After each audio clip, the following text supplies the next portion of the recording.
What's up everyone, dannylightning back with another video. Today we are checking out the Tonor TA20 microphone preamplifier, and this can add up to 20 decibels of extra gain to your dynamic microphone. We're going to run a couple of tests. We're going to let you hear what this sounds like with a couple of different microphones. A lot of dynamic microphones are very gain hungry, especially the Shure SM7B here. It's one of the most gain hungry microphones out there, and often you have to crank the gain knob the max or close to it to power this thing, and this is where something like this little preamplifier by Tonor comes in handy. You're currently hearing what the microphone sounds like with it installed. I am now uninstalling the Tonor preamplifier. Let me tell you a little bit about it, and then we'll put it back on in just a minute. So this is what it sounds like without the preamplifier installed. In order to use this, you're going to need to have an audio interface or a mixer that supplies phantom power, a microphone, and 2 XLR cables. You will plug one XLR cable into your audio interface or mixer,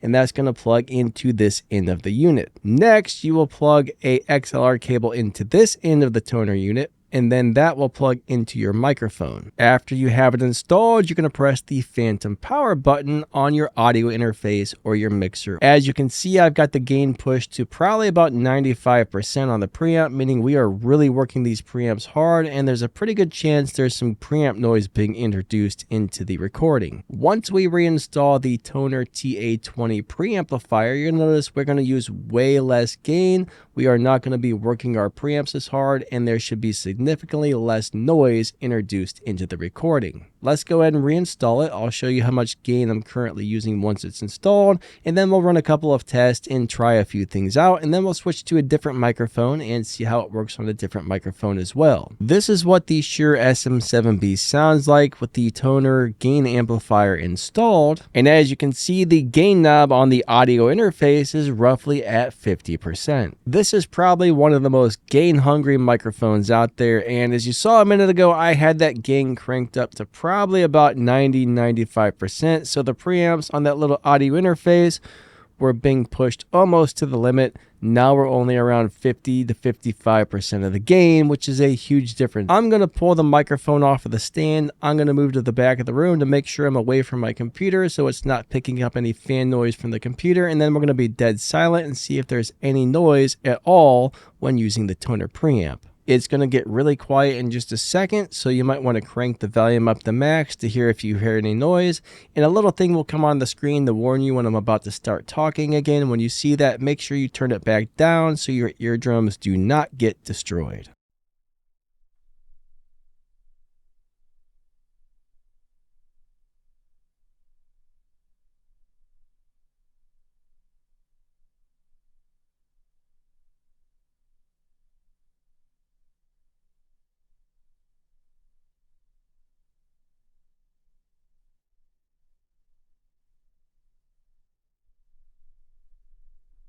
Let's get into more details about who this type of product is for and why you actually need one. So if you just need a little bit of extra gain, you don't want to push the preamps on your interface or your mixer as hard, or you need to get rid of some of that extra noise being introduced into your signal, you might want to think about picking up the Tonor TA20 microphone preamplifier. For example, if you're a voice actor, you need to have 100% dead silence. You have no background noise. If you're putting in a voice acting audition and they hear some background noise or the littlest thing wrong with the recording, they often throw it out. Once you're done with your recording, you're probably going to go into some sort of audio editing software, add some compression, some EQ, this, that, the other thing, and you're going to adjust the volume. And when you crank it up to get it to the proper level, any noise that's in that recording is going to be amplified.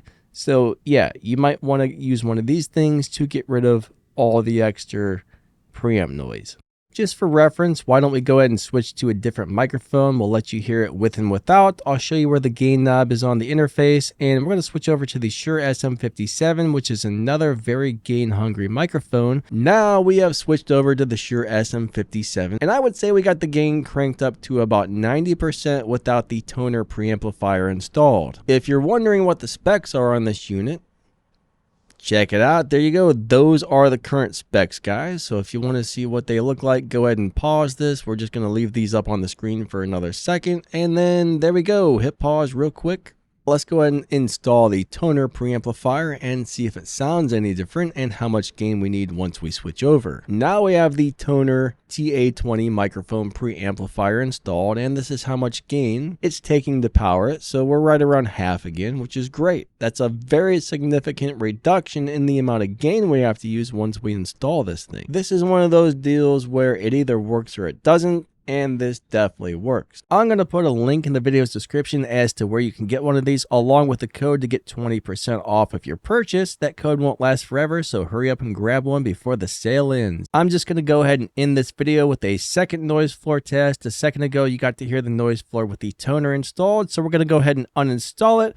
We're going to crank the preamps back to almost max on the Scarlett Solo, and then let you hear if that's making any noise from the preamps being worked so hard. Thank you guys so much for watching, and don't forget to like and subscribe to Danny Lightning Audio and Tech Advice on YouTube.